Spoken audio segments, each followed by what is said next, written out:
ranked by Asian Law as the notable practitioner for dispute resolution and reconstruction and insolvency. She has been recognized by the Business World magazine in 40 under 40 lawyers across India. She has also been featured as one of India's most trusted corporate lawyer in the first edition of coffee table book Vanguard, published by the Indian Corporate Council Association ICCA, with support from Ministry of Law and Justice and Ministry of Commerce and Industry.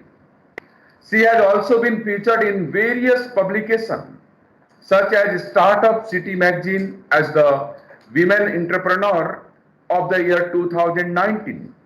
She is also the member of the advisory board of Indian Law Journal ILJ and Corporate Law Journal CLJ. With this, I take this privilege to welcome you. You are most welcome, ma'am, in Law College Dehradun in Uttaranchal University family. Thank you so much, sir. Ladies and gentlemen, today we are here for this second session of lecture series with BW Legal World Top 40 under 40 lawyers. So let me tell you, this is the endeavor of Training and Recruitment Division of Law College Dehradun, that they have selected certain topics which are sometimes not much discussed in the law schools. Although we have our banking and insurance as a paper, we are being taught banking laws, but the merger and acquisition is an area which is on most demanding sector, and whenever we go for the placement and all, normally we are asked whether we have some knowledge on this sector or not. So like this, there are so many topics which have been selected by TRD for the expert lecture. And the most importantly, the person who have been invited for these lectures are experts, not only experts in their own field, but at the same time, those who have worldwide recognition in the field. So, on this occasion, inviting such a speaker here and for organizing a talk on the very contemporary issue, that is analysis of merger and acquisition trends of banking sector in India and its legal consequences. I congratulate TRD, its president and the entire team for this wonderful and meaningful session, and I wish all the best for the best interactive session for the day. Thank you so much. Thank you so much, sir. Now I would request Ms. Manisha Chaudhary, ma'am, Managing Partners, UKCA and Partners, to please begin with the much awaited session. So thank you so much, first of all, for having me as a speaker. It's a pleasure always to be interacting with students and faculty. And I love to go back to colleges and speak about my experience as a lawyer and eventually also my practice and how we can help law students to have a more practical knowledge of what actually is in the field and not just theoretical subjects. Feel free at any time to put your questions into the boxes for the chat and wherever the presenters have asked you to do so. And I'll try to answer as many questions as possible. My speaking style is very casual, so if you feel that I have not used a very formal language or if I say something which is not maybe in sync with the right approach for you all, so just let me know that. My father says that I have a very Americanized way of talking, so excuse that if that is at all a consideration. The topic at hand, believe me, is one of the least talked about aspect of mergers and amalgamations in the country. There are hardly any lectures on it. There are hardly people who write about it, and there are hardly people who understand it also. I wouldn't claim to be a master of the subject either. There is a lot to learn. We are at a very nascent stage. I mean, I believe you are a law student, but I also believe that I am continuously going to be a law student as well. And in that journey where after 40, 50 years, are you considered an expert? I'm only at the starting stage. So lots to learn. However, I do believe I also have some knowledge which I can share with you all. To take it forward as to what is the difference when it comes to the banking sector getting merged and whether a regular company is getting merged with another one, or if there is a consolidated merger, or if there is a scheme of a lot of mergers together, or if it is a comprehensive restructuring, or a lot of other words which can be used for this whole game. Coming to what exactly is a merger, the legal term of it is basically two companies or two banks coming together. That's what is a merger. It's a marriage or an amalgamation of one or two or more companies, body corporates coming together and in a legal manner and forming that bond and becoming one entity. Similarly, the other way around would be a demerger. Any unit extracted from a company would become a demerged entity onto itself. Not going there, that's a topic altogether for another day. Today, we are only going to talk about mergers of the banking sector and how that is different from a merger under the Companies Act, and what are the legal complications or legal analysis. There are hardly any complications, to be very honest, in a banking sector merger. But what are those, and how are those resolved, and how as a lawyer or a law student you can factor that into your practice once you do come into the practice, or how you can own your skills to make sure that eventually when you come into the practice you have some knowledge of banking mergers, and maybe you will be an asset to a team. Number one, we need to understand that banking mergers have nothing to do with the Companies Act. The Companies Act governs all companies or banking companies. Now, let's also understand that there is a difference between a scheduled bank and a banking company. So, those have to also be, these terminologies also have to be understood prior to going into any of those areas as to how a merger is done. A scheduled bank usually has its own, not usually, does have its own act by which it is enacted. It's governed under the banking regulation. It will have its own rules and regulation gazetted, notified in a gazette, which will determine how that bank is run. Most of these scheduled banks are not companies or body corporates. They might be trusts or societies or associations. Now, what are a banking company? Most private banks are banking companies, or insurance entities, or mutual fund holders, or investment banking. All of these are banking companies, not purely companies, not purely banks. And they are registered as such under the Companies Act. And then, of course, there are your regular companies, which could be private, public, listed, unlisted, all of that. And I believe you must have already studied about all of that in school. Now, your banking companies and your scheduled banks are now what we're going to focus at. Your scheduled banks I've already explained how they are, banking companies I've already explained. Now the merger has nothing to do with the Companies Act. And the merger has nothing again to do with the NCLT or any approvals which the NCLT is going to give. Earlier, these approvals used to come from the High Court, right? Now, with the shift of that jurisdiction, first of the for the regular mergers under the NCLT, and eventually how scheduled banks are merged together, that's what we are going to focus at. If any of you have any queries on the Companies Act or something, feel free to ask me, but that's not what we're going to focus on at all, because we're going to go into how the banks are merged. I have a small presentation made for you all, but I'm not going to bore you with it because reading from a presentation is really not something I'm good at. And I think it really doesn't give you any focus. I also would like this to be very interactive. So if at all you have any questions, even stop me and ask me so that you don't forget towards the end that you wanted to ask me something. Now, the three acts that we have to keep in mind while thinking about mergers of scheduled banks or banking companies is, number one, the Companies Act. And why I say the Companies Act is only for a very small minuscule part of it. Number two, the Banking Regulation Act. Number three, you may or may not want to consider the RBI acts. You might want to consider SEBI and all, but all of these have very limited role to play in these corporate structurings when it comes to banks. You need to understand that nationalized banks or public banks are are held very differently. Their board consists of mostly nominees of the central government or the state government, or there will be some shareholders nominee on the board.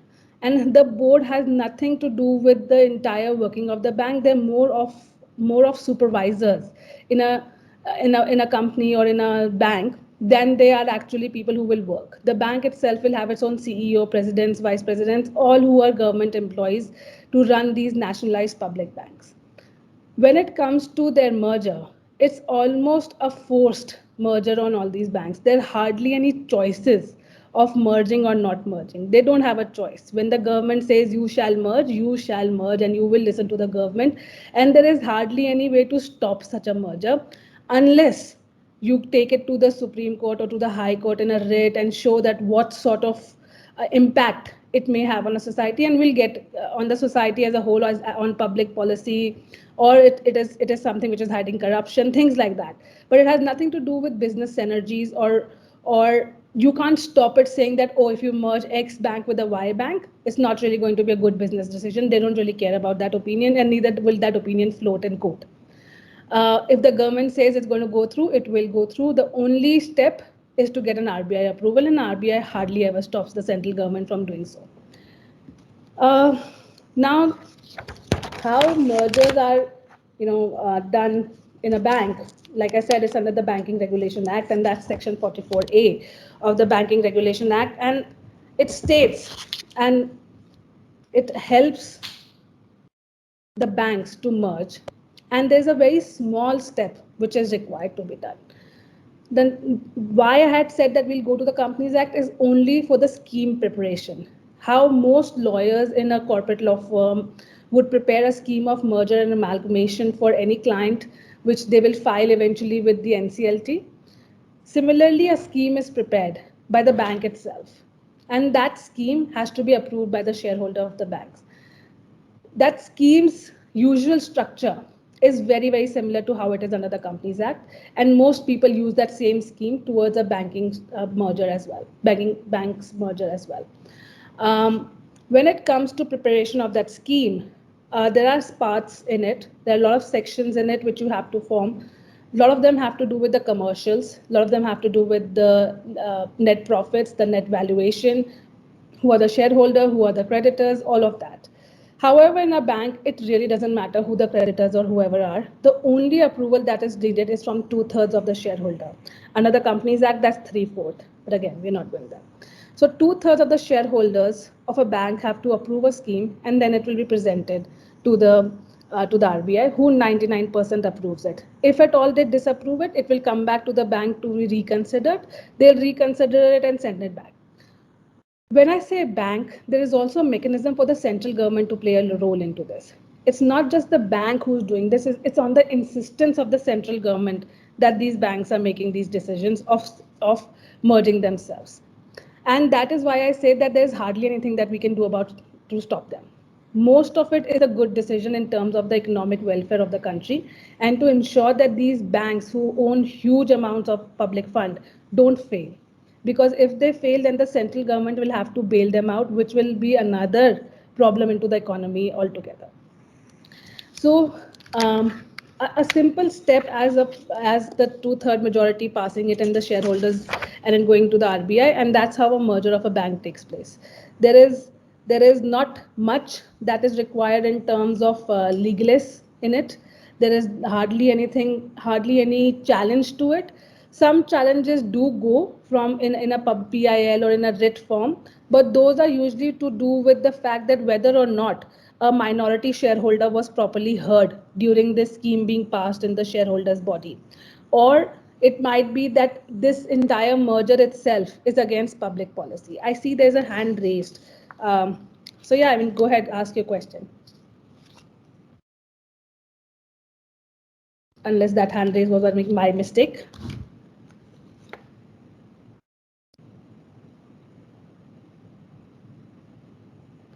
What is the procedure for merger of one bank to another bank?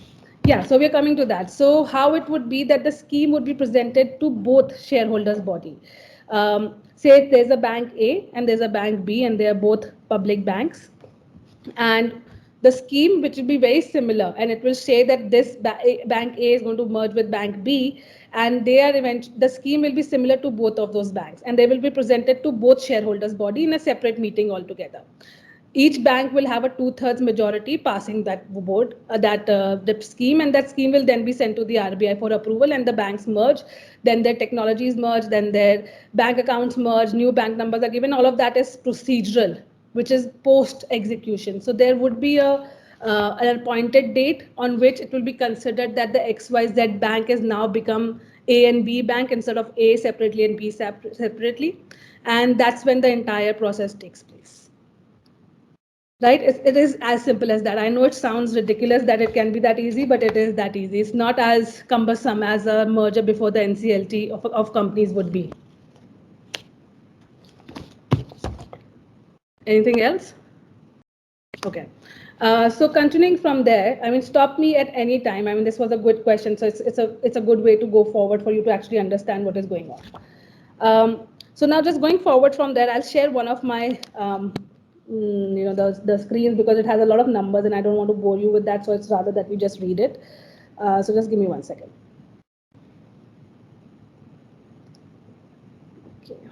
Okay, it's not showing up on for me to share it here, but I'll read out a few numbers, and that shows how huge in terms of quantity or quantum are these mergers. For example, in 2019, the reasons for mergers given or the need felt for mergers were as follows. The number one need was that there were frauds to the tune of about some 95,760 odd crores were reported to the RBI. You might not know about these, you might not hear about these, but these are small frauds to the tune of some 5,740 frauds taking place in different banks, in different nationalized banks. And we're only talking about nationalized public banks right now. Please don't go into HDFCs and IDFCs and all of those. All of these banks had reported at one given point of time, only in the year 2018-19 itself, just 1 year, they reported some 5,743 frauds. And that was to the tune of some 95,000 or rather 96,000 crores. That's a humongous chunk of the economic, in an economic term.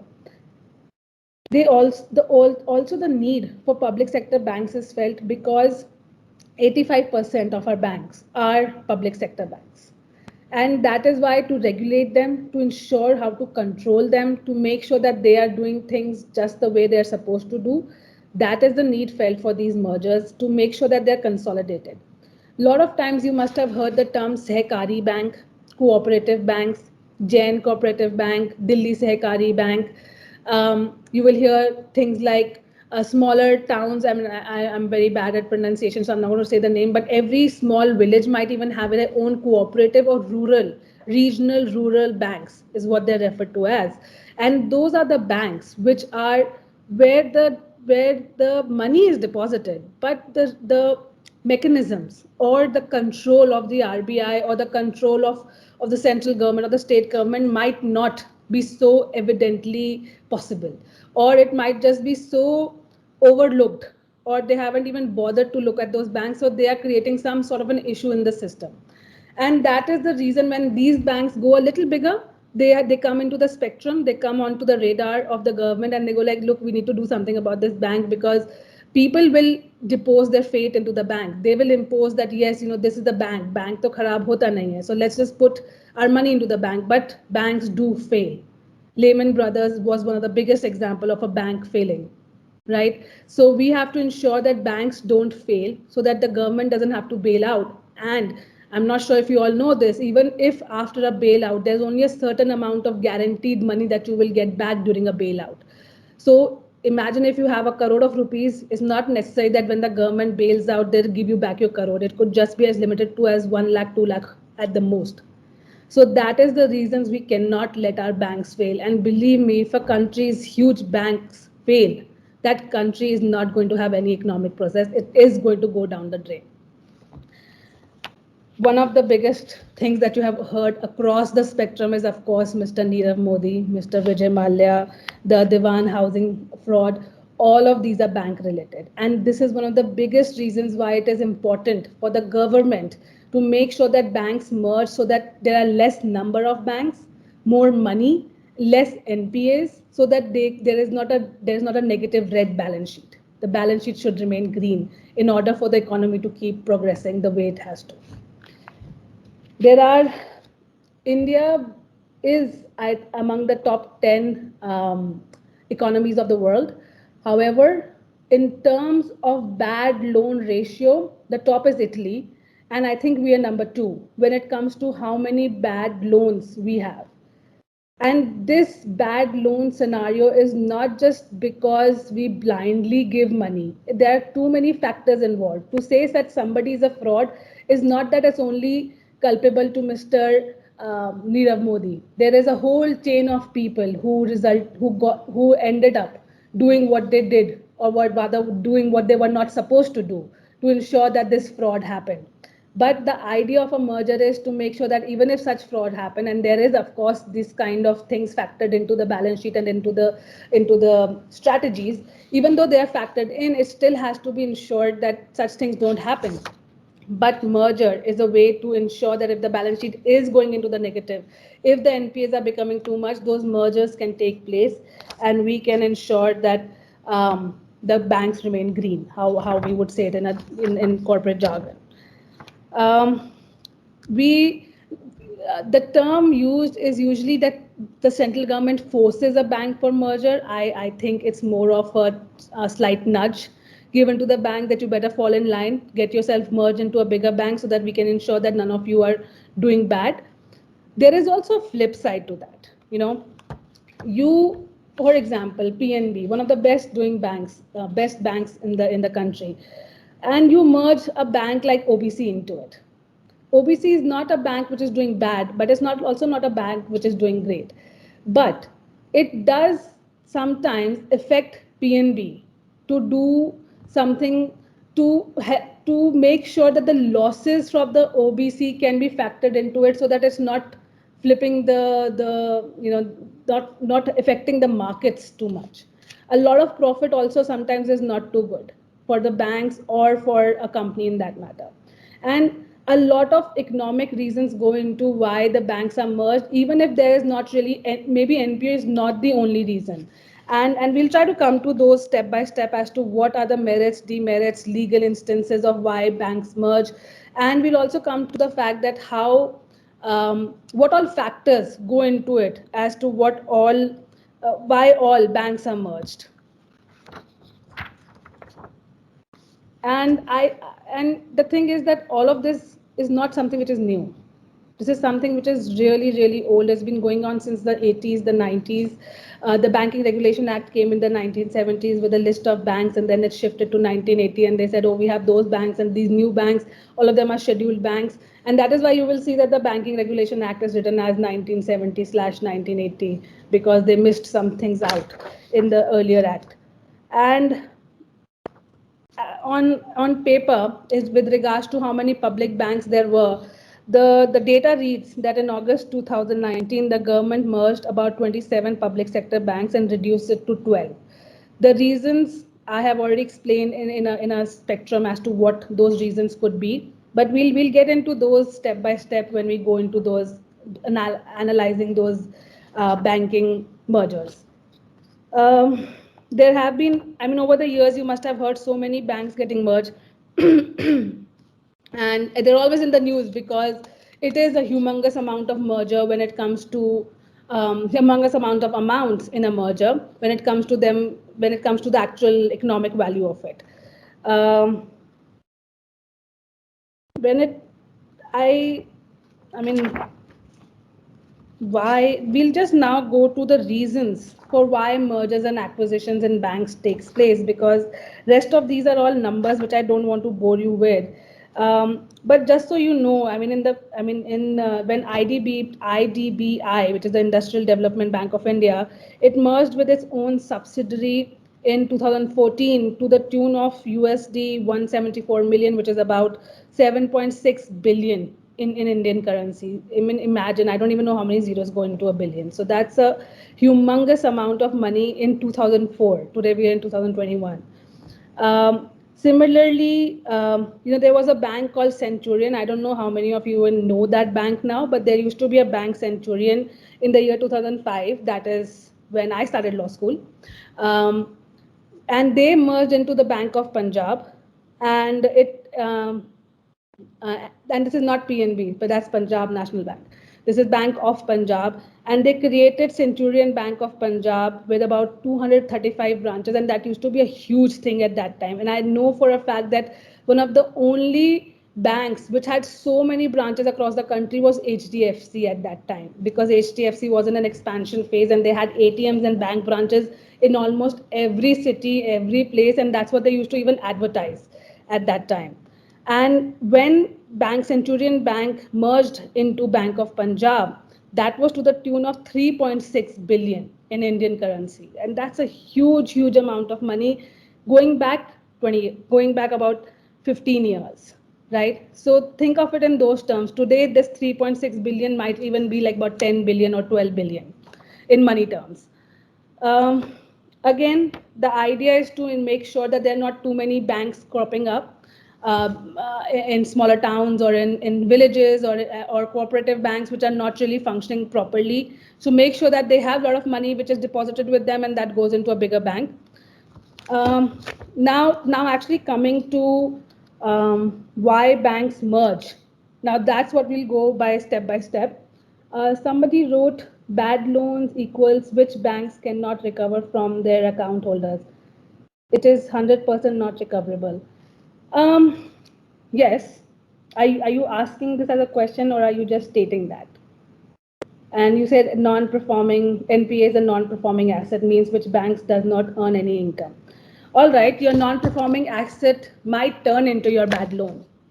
This called a non-performing asset because it remains on your balance sheet as such, because you can't just write it off right now. Even your bad loans, you might not write them off. You might just keep them on your balance sheet to sort of factor them against your profits. All right, so there are mechanisms for that. There are rules for that. There are accounting standards for that. Not what we're going to discuss today. We're going to stick to mergers. But feel free to email me anytime if you want to discuss or have a discussion on what a bad loan is or what an NPA is. But yes, there are differences. There are reasons of why bad loans are a bigger problem than NPA, or how an NPA might be a bigger problem than a bad loan. So that's something you guys can keep in mind. I'm not sure if that was a question or if that was just a statement, but yeah. Now, one of the reasons of why mergers or acquisitions in bank happen, and I'm going to first read them out one by one, and then we can maybe discuss them or see what the reasoning is. There's another question. It says, ma'am, does merging bank benefit the government in a way other than reduced fraud cases? Yes, it may. It may. In the sense that it might get the government a better control mechanism on these banks. Number one, it might also help the government for the government to ensure that there are no too many NPAs, and for government to have a vigilance mechanism on these banks. Also, it might, I mean, not that the central government is going to go and ask for money from these banks, but a lot of money of the government is also into the system. So that also helps them in a way. We are getting to your question now, so maybe we can go back to your question once we go through these pointers. Now, one of the first reasons is the merger of weaker banks. We have already discussed this. I think I've spoken about it too much. In fact, that smaller banks go merge into stronger banks. Any bank which is not performing too well goes and merges into another bank, and to make sure that these banks don't fail. The smaller banks don't fail, and the bigger banks can take advantage of more employees, better network. A bigger bank might not have a very small branch in some village, but now they will, because the other bank already has that. They have more employees, better teams, maybe better IT systems for both banks. Usually the smaller bank will have more advantage when it gets a better IT system from the bigger bank. Is an acquisition, why do goodwill and other tangible get created? Yes, but your goodwill is not necessarily on your balance sheet at all times. Your goodwill, if you value it and transfer it during an acquisition, it will show up in your new balance sheet as a amount in your assets. Is that clear of how goodwill shows up on the balance sheet? Yes, no. I mean, circle back to me if you didn't understand that. Now, why banks also merge is to create competition and to lesser competition. Now, for example, if PNB suddenly felt threatened by SBI, and it says SBI is going way too big, man, it's something which is all over the country, and me, PNB, is not really doing too well. I have a fraud which has been detected. I am facing a lot of money hassles. I need to do something about it. PNB might go and start asking the government or talking to the government people, and they might think, okay, let's merge you with 5-6 smaller banks and make sure that you are at par or maybe slightly lower than State Bank, because State Bank right now is one of the biggest banks. So that's another reason. So to see that there are too many competitors, you start acquiring them. That's what any big fish would do, start eating the smaller fishes in a merger scenario. That's what big players and companies also do. They see that somebody's a threat. You never know, Zomato takes over Swiggy, right?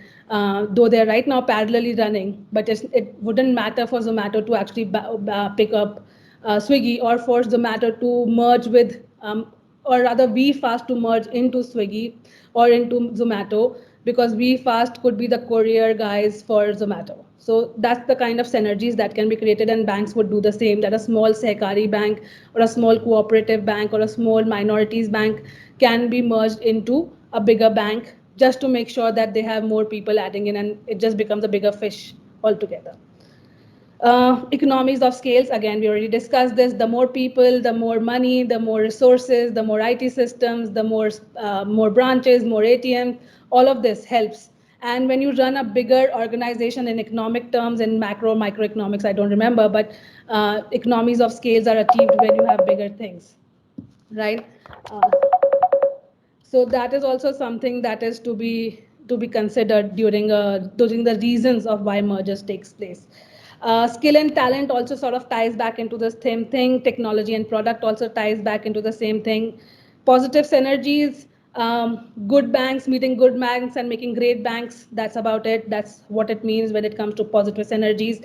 Or it could be, how I said, VFast bringing in amazing courier servicing, and Zomato being the marketplace for food providers. All of them come together and ensure that a great organization is created. So that's about it when it comes to banks also having positive synergy to sort of go back into each other. And larger customer base. You and I are the reason why banks want to take over our money, to play with our money, to invest our money, to lose our money, to defraud with our money, and things like that. So the customer base obviously is one of the biggest reason as to why banks want to merge, something I hadn't touched upon at all.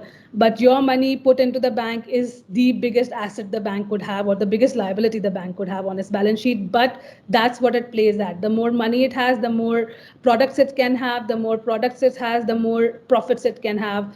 And it's a cycle. So if it has profits, more people are going to be interested in the bank, and the more people will invest into the bank. Now, what are those reasons of mergers are different than what and why the government wants to do the mergers, right? Now we're going to get to it as to why the government feels the need to do mergers. Number one is unlocking the potential. When I say unlocking the potential, what is that potential that they want to reach? Now, the government wants to prepare all its banks to look like HDFC or ICICI. I know all banks have their own issues, all banks are facing their own issues, but at the end of the day, at least for me, and I believe most of you might agree, a bank like HDFC, the kind of services that they provide, or a bank like ICICI, the way they provide services is beyond par.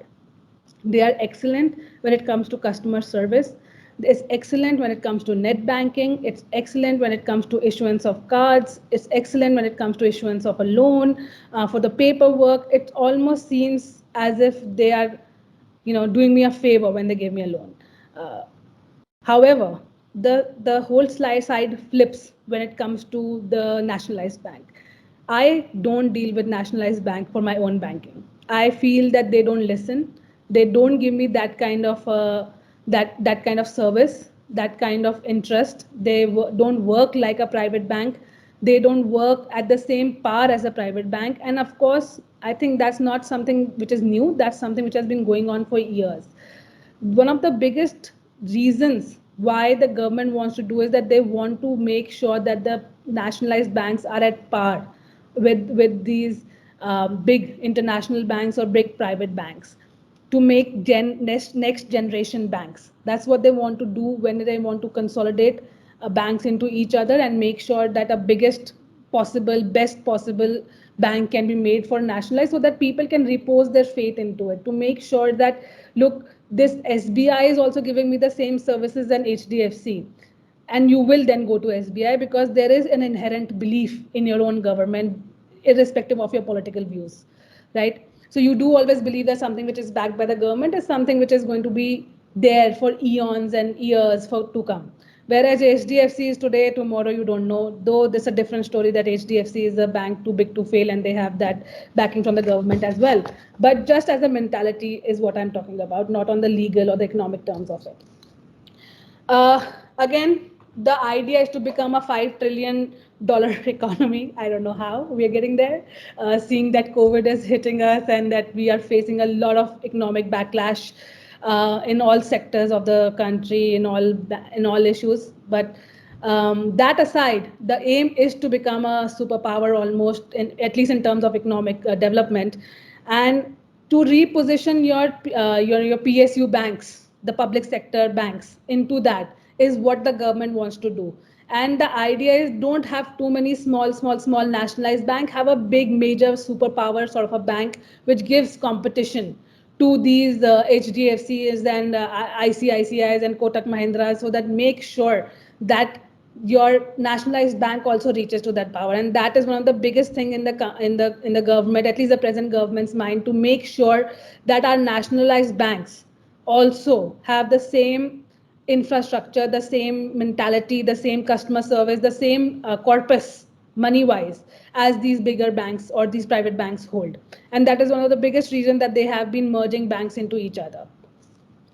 Uh, there's also, of course, operational efficiency, operational vigilance. There is easier CVCs on these which can be applicable.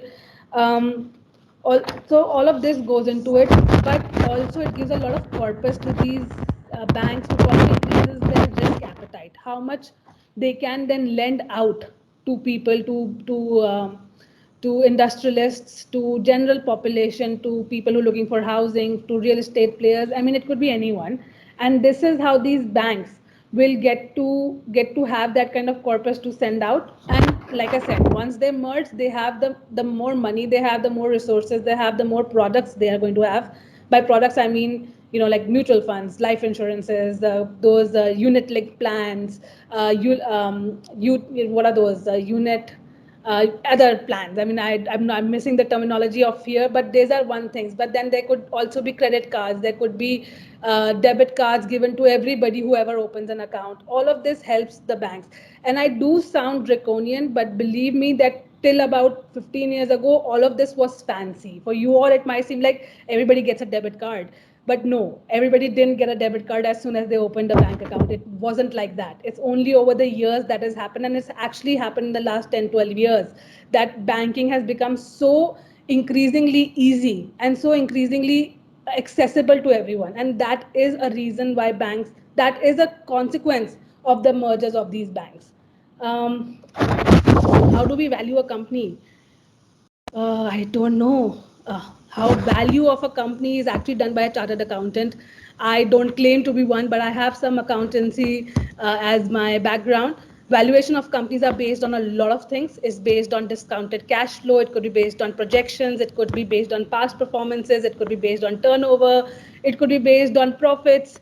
It could be something known as fair market value, which is a consolidation of all of this. There are guidelines given by the IBBI for registered valuers as to how each thing will be valued.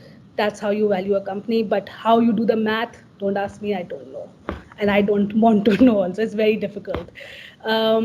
Mannat says, as the government mentioned that in 2011, no, sorry. Am I losing some questions?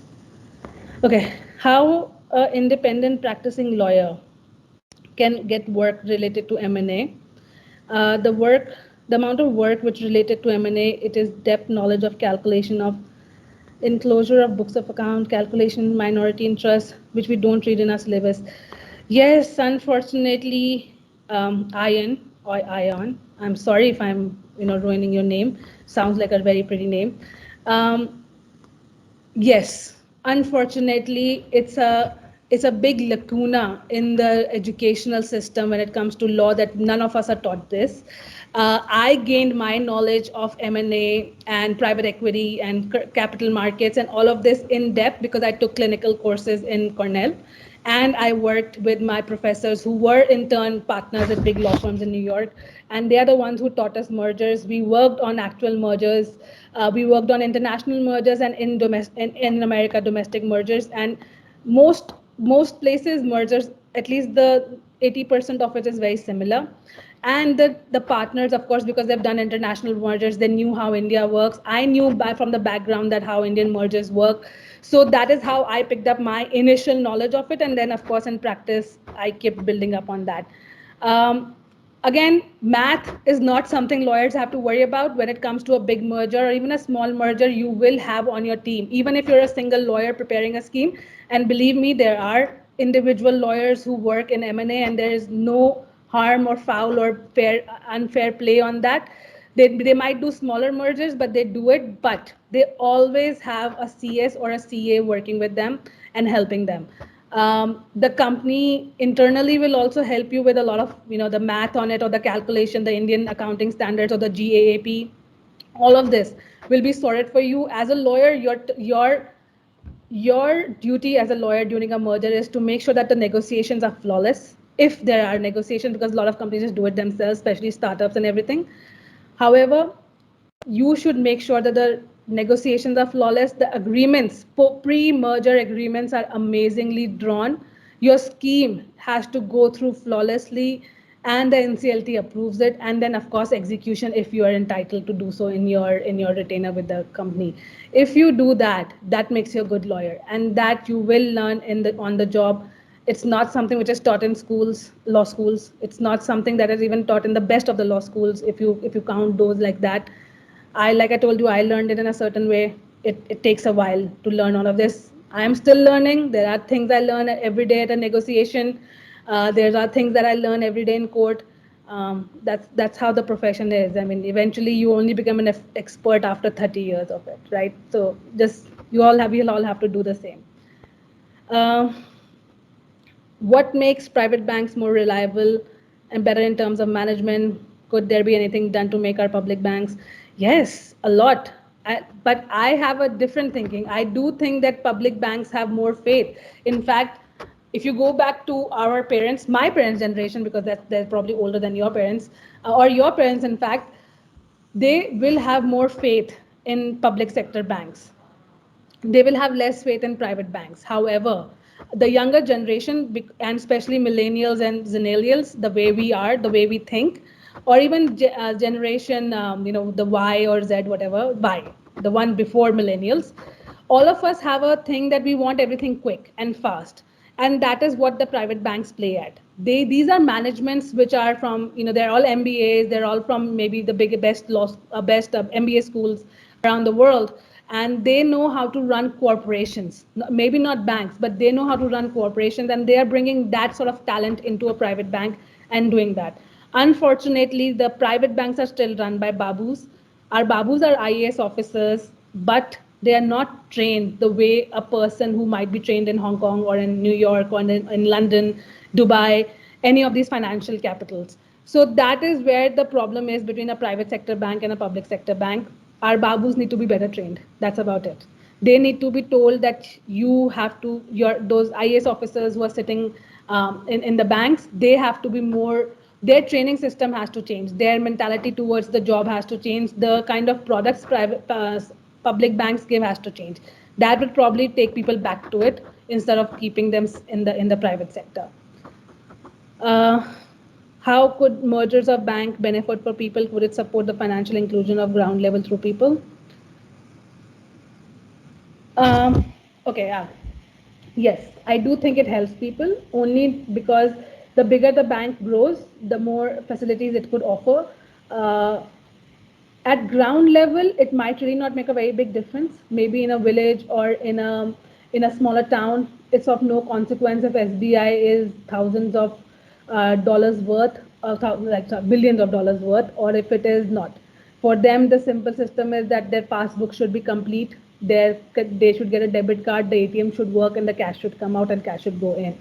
But when it comes to more sophisticated users of a bank, banking mergers do help because IT technology is one of the biggest things which happens during mergers.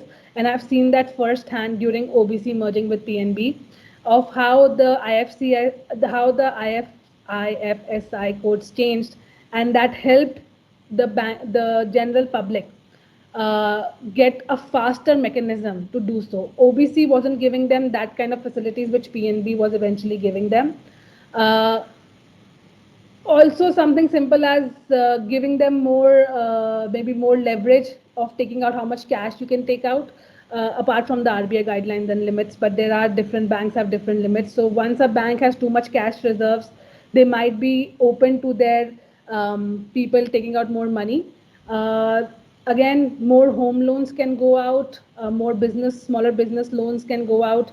And I'm talking about general population. I'm not talking about the big industrialists because they have access to every bank. In fact, banks go to them ki humse paisa le lo. In fact, it's the you and I of the world who need that kind of home loans. And I think the more money the bank has as a reserve or as a corpus, that's the more facilities they'll be able to give to us.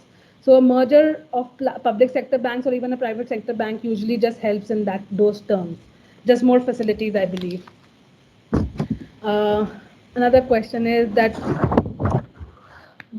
what can be other productive measures except strengthening legal regulations to avoid just I mean if you ask me personally, I think one of the best things to do is just have ethics towards your work.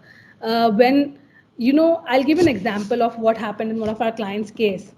There were XYZ amounts which were shown on the balance sheet as stock. Against that stock, some loans had to be released by the banks. The bank's guy who comes to do the scrutiny of whether these stocks actually exist or not, he just saw one warehouse and he said, "हाँ बाकी 10 में भी होंगे," and he went ahead and signed the loan sanction letter. Once after like 5 years, when the economy didn't really work for my clients, and the next scrutinizer came and he's like, "Where is this stock?" They're like, "This never existed." So whose fault is that? Not really. I mean, it is my clients, but not really my clients. What was the bank's scrutinizer doing? Why did he not look into every warehouse and ensure that the stock is actually there? And these are the kind of cases, and these are very small cases, but there are so many of them that eventually that 100 crores, that 50 crores, that 70 crores leads to that 1000 crores, 2000 crores, 1500,000 crores frauds.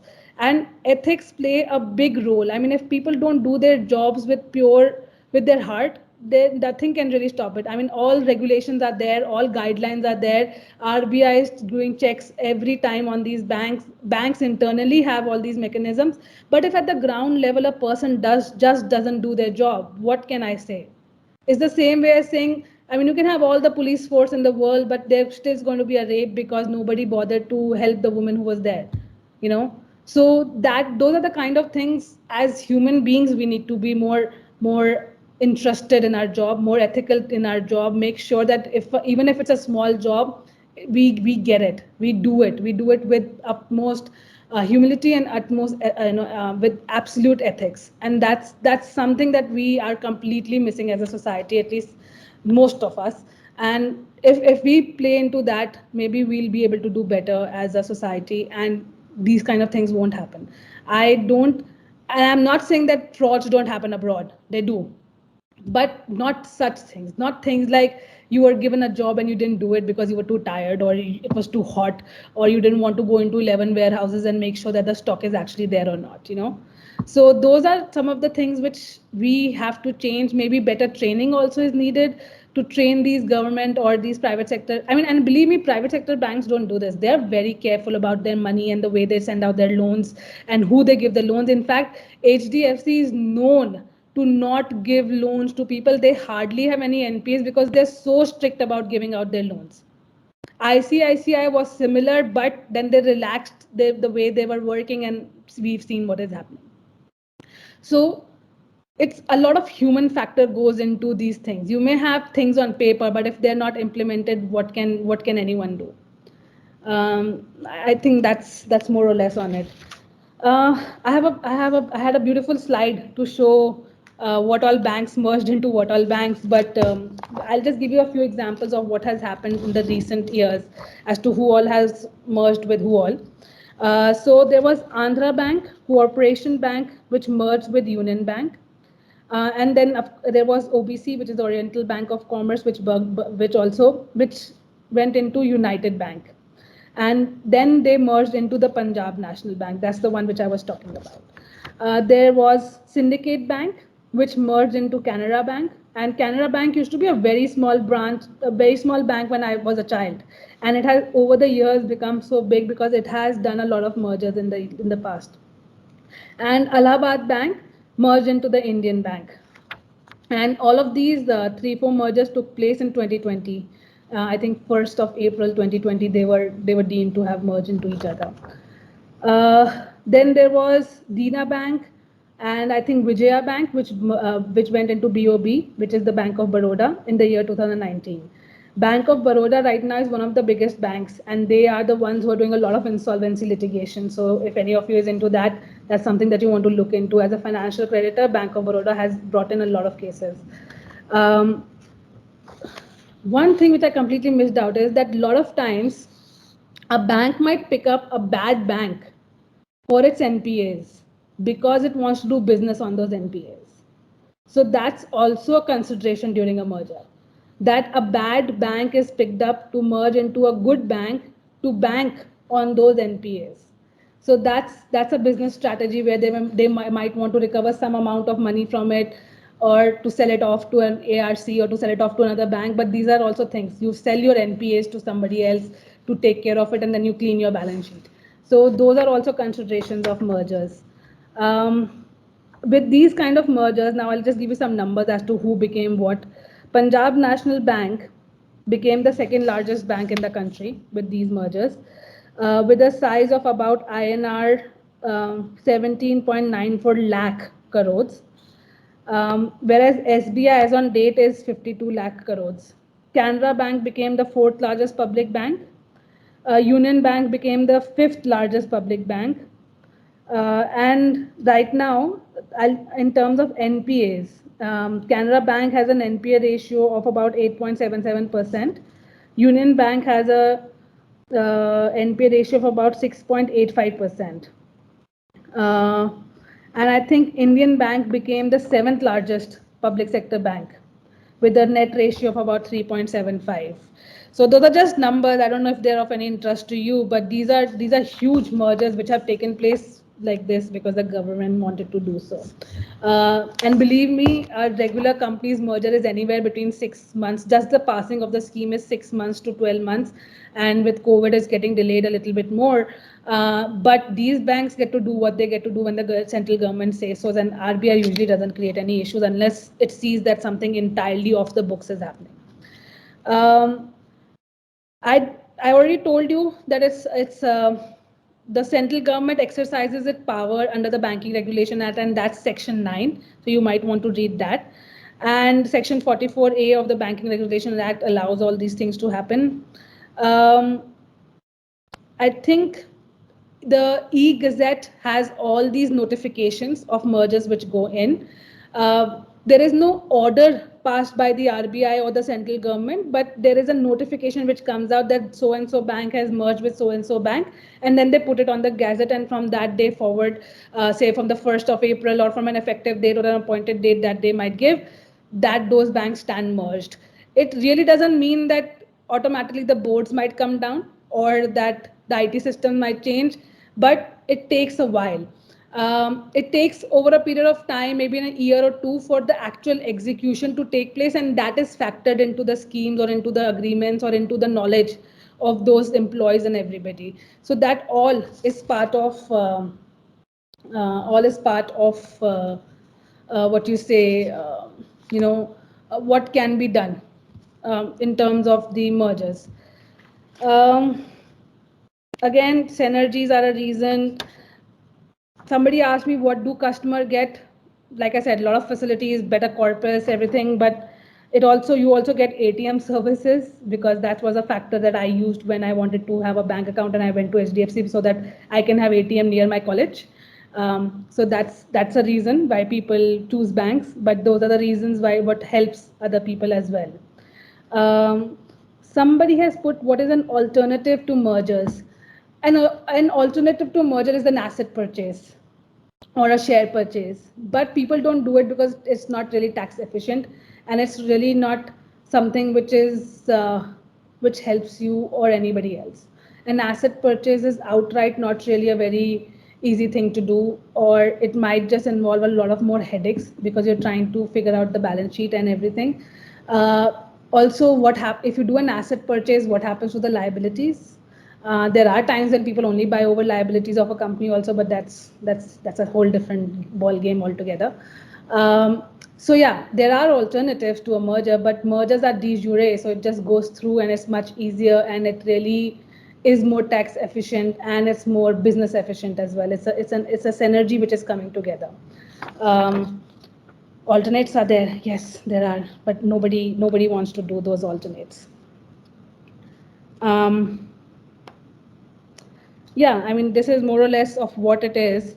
One of the recent things, I mean, what I have now, what I wanted to show you all through the things were what all banks have merged into what all banks, and what was the steps that had taken place.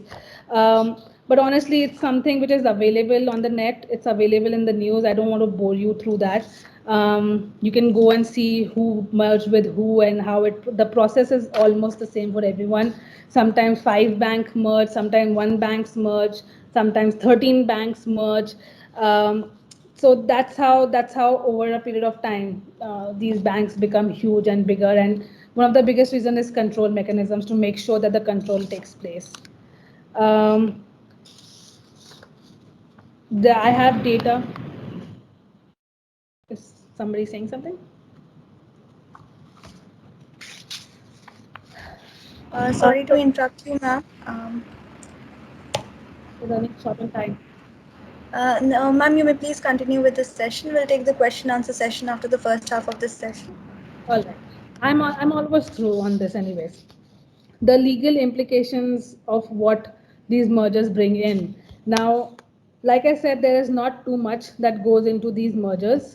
There's not much legalist which is involved. Of course, you have to make sure that the scheme is very well drafted. Unfortunately, we have not seen the best drafted schemes, but then again, there is no one to question these schemes as such. Then there are the other way is, of course, the RITs and PILs that we have already discussed, which a minority shareholder may bring in to say that this merger is not in the benefit of the bank, but most of the courts dismiss them as not needed. Or most people believe that the merger is always mostly in the best interest of all parties that are involved.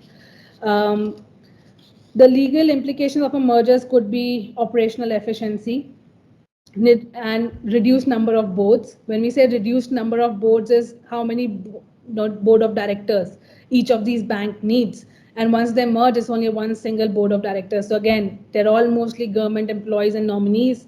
So the government really doesn't have to worry about how many people I need to put in which board, who is the chairman of what board, is he qualified enough, who is an executive director on that board, who should be, and these are all tenured government employees. So those are the reasons why they have to be treated in a certain manner, and there are only a certain cadre of people who can be put onto the boards. Again, the cost of lending comes down. I don't know if that's a term that you understand. It basically means that the way money will be given out and how much resources are involved in giving out that money, it might reduce the cost of that. It might increase the efficiency, thereby reducing the cost of sending out those things. So that's another reason why legal implications, those are one of the more legal implications of merged banks. Again, greater services to customers. I mean, all of this is very similar to each other. It's just that a merger eventually creates a very powerful or a bigger organization which helps all its stakeholders. And that's usually how we even draft our schemes. You know, if in a scheme of a merger, be it banks or be it companies, you always have to write what is the reason of merger. And the biggest thing, the first thing which everybody writes is synergies. No one knows what that term means. No one knows what is the reason behind that term, but you will write the synergies of business, the synergies of economies, the synergies of so and so. All of this is going to happen. So it's an inherent thing that if a merger takes place, is 99% usually in the interest of every stakeholder. That is why you will not even see in a company's merger and the creditor is banks. Even they do not object to it as such. All right. So that's something that we have to also consider. Uh, the impact of mergers is not really that much, except that the share prices on the BSE might increase or decrease. So that's something that we'll have to keep in mind. It's market trend. The acquisitions or mergers usually increase the price of shares on the stock markets at what they're traded at, and that's applicable to banks as well. Um, Now, rest everything is numbers. We are going to keep going back in circle as to what are the reasons, but 99% reason is this the best thing to do for a bank. There are some small demerits of a merger, and that is more in terms of human resources and how the people affected inside the banks are. Like, for example, we have already talked about minority shareholders. They might not be very happy about a merger because they might feel that अभी वो 100 में से 20 थे, अब वो 2000 में से 20 हो जाएंगे, because of course everybody remains a shareholder. Similarly, employment, the issues come in that how do you deal with gratuity, how do you deal with superannuation, how do you deal with who's senior, the seniority issues come in, the tenure issues come in. There are sometimes issues, and you will see a lot of CAT, service related matters, on this, that a bank merged into another bank and somebody's seniority was changed. They said, now your seniority or now your tenure starts today. So he's like, what about the 20 years that I've already worked? Are you not going to count that? And those are the matters which go. And this is all just not that that a government is intentionally doing it. Sometimes it may be, but most times that is not really thought of. People don't really think that in the scheme, or they don't really think that in the notification, and they just pass that. So those are the kind of matters which go before the CAT or the administrative tribunal, the central administrative tribunal in service matters. So you'll see a lot of that, and not just in banks. You will see that in departments also merging, or somebody's promotion. So all of these are the things that factor into when during a merger. No one thinks about these people. Again, the big factor that could affect is the flip side of a merger, which is that a merger can also result into a failed corporation, that you picked up too many bad banks and merged into yourself, and eventually you were just not able to revive them. Most likely that's not going to happen, because the government thinks about these things thousands of times before actually going into the scheme of this merger, but it could be a resultant reason of that. Again, the kind of identity a small bank in a village, or a cooperative bank, or a rural bank, a regional rural bank might have, a bigger bank might not have that kind of trust when it comes to the people of smaller places. So that's something which is a demerit of a merger, because you might lose out on the smaller people who might just say, I don't know who SBI is. I knew who Delhi Sehkari was. I mean, that's an example that doesn't really apply in the real world scenario, but it could be a reason. Again, each of these banks act as their own body. During a merger, when the boards are getting reshuffled or redone, the top management's getting redone or reshuffled, new people are being employed, older people are being fired. All of this results in a lot of chaos in a bank. It should usually be seamless, but it's not so in the case of public sector banks, because every person is an employee, not on contractual basis, but they are actually tenured. So they are the ones who might bring in litigation for them being removed or fired, or their positioning changed. And you might not just be comfortable that one day you were a CEO and now you're suddenly made a COO, and you're like, what happened to my entire, all the work that I have done all these past years. So those are the kind of things that might happen. Also, the biggest thing is the bailout. If these banks fail, how do we bail them out? Their bailout might result in the economy failing completely, or a failure of these huge banks might be the entire country failing altogether. That is the biggest consideration which the government has in its mind when they're merging banks, to make sure that they don't result in any such of I have a very funny question, but yeah, okay. But I think that that's more or less on mergers, and that's how banks merge. It's something very niche, I would say. Not a lot of private practice people get to do this.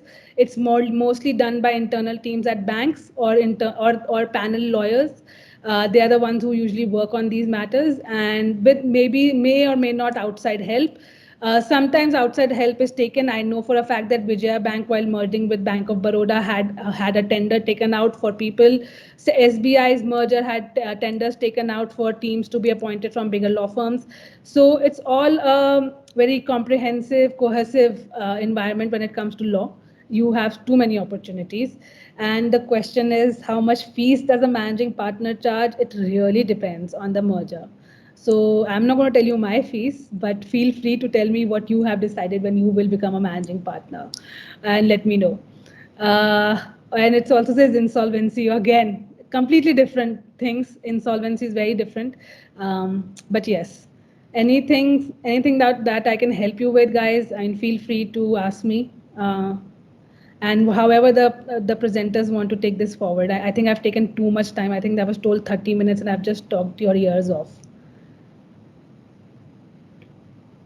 You guys can take over. Thank you so much, ma'am, for such an enlightening and knowledgeable session. Moving further, I would like to hand over the virtual stage to Ms. Tanya, ma'am, for the question answer session now. Since ma'am has already answered many questions, we'll take a few more questions before concluding the session. Ma'am, shall I begin with the session? Yeah.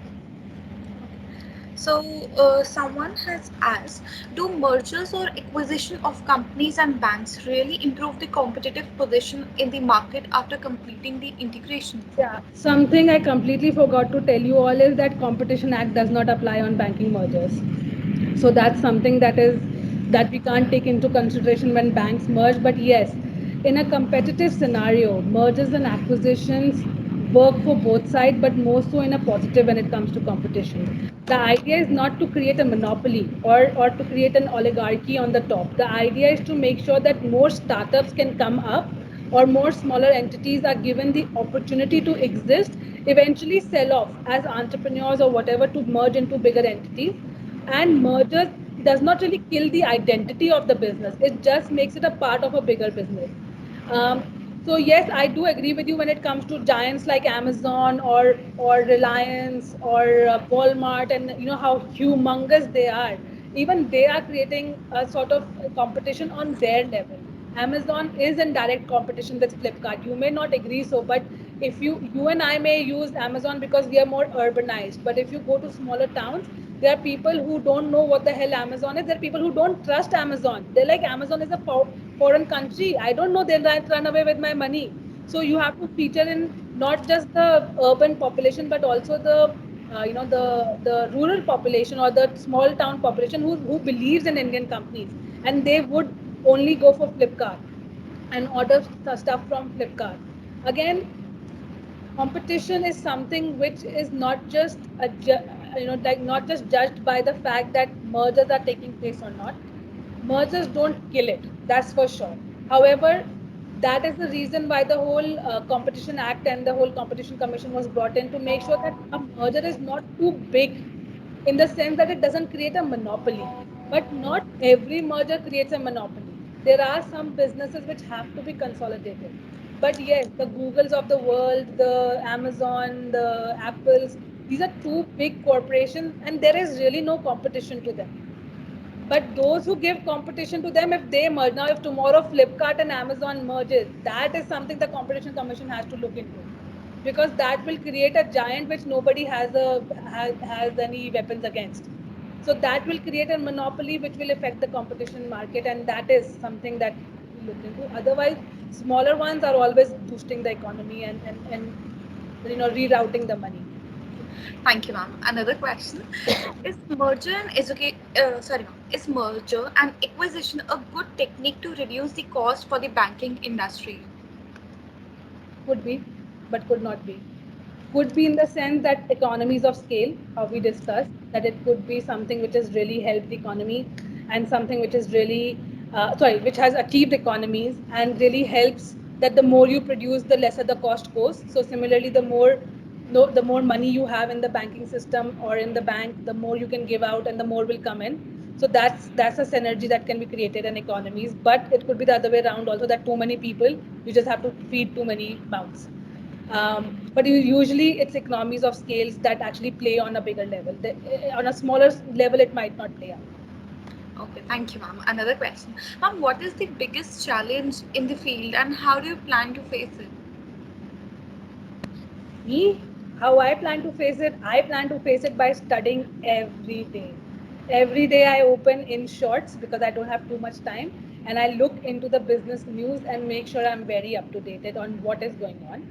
As a lawyer, your job is not just to do lawyer, or job now is also to network and make sure that you know what you're talking about. You constantly study, constantly make sure that you're updated. Even if you're not a part of the deal, you should know everything about the deal. So that's something that I do, that I call up my friends abroad and in India. I call up my colleagues. They might not like the fact that I'm asking them about a deal, but eventually after the confidentiality is over, they will tell you about the deal. More so, very proudly, they'll tell you so that, oh, we did this deal. And it's always good to know from them because it helps you to assess your standing and your knowledge. And that's how I intend to make sure that I keep on going forward in the thing. Ma'am, now we're taking the last question. As the government mentioned that in 2021 or by the beginning of 2022, there will be only 6 public sector banks left. Will the merger and acquisition of public sector banks will help the public to solve the problem? No. In my opinion, no. In my humble opinion, also. I think that you can't have too much centralization in a country like ours. We are too big a country to only have 6 nationalized banks. And God forbid if one of them fails. That is going to ruin the economy completely. I don't think, I don't believe in centralizing everything. I think delegation is the whole crux of our country, the way we function. There have to be more. There are already only 12 banks now. We can't have only 6. Only 6 means that they're too big to fail. And if they fail, we are all in a lot of trouble. And it's not that banks don't fail. Banks do fail. And unfortunately, the kind of scams or the kind of frauds that we have seen in the past, even if one or two of them are discovered more, we are going to be in for a toss. So no, I'm not in for only 6 public sector. Okay, thank you, ma'am. Now I would like to call Akanksha, ma'am, President, Training and Recruitment Division, for word of thanks. Thank you, Tanya. Good evening, everybody. This is Akanksha, President for Training and Recruitment Division of Law College, Dehradun. It is an honor for me to extend today's vote of thanks. My most sincere thanks to the respected keynote speaker of the event, Ms. Manisha Chaudhary, ma'am, for today's very informative session. Thank you, ma'am. We are all indeed indebted to you for taking out your precious time and joining us here. And I would also extend my gratitude towards Professor Dr. Rajesh Bahuguna, sir, the Principal and Dean of Law College, Dehradun. Also, I thank Professor Dr. Poonam Rawat, ma'am, for her continuous support and guidance. I thank all the participants that have joined us today here from all across the country and for their very active participation in the session.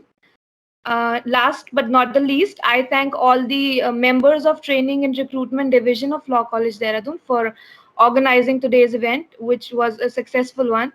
So thank you, everybody. And the concluding session for the lecture series will be delivered on 13th of June. So I hope to see you all there as well.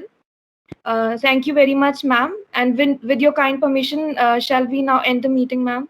Yeah, thank you so much, and thank you Law College Dehradun for having me. And if any questions are left, please feel free to email me. I'll try to answer them. And I wish you all the very best. I hope I did not take too much of your time, and I hope you learned something. Look forward to many more sessions. You may now close. Thank you so much. Thank you, ma'am.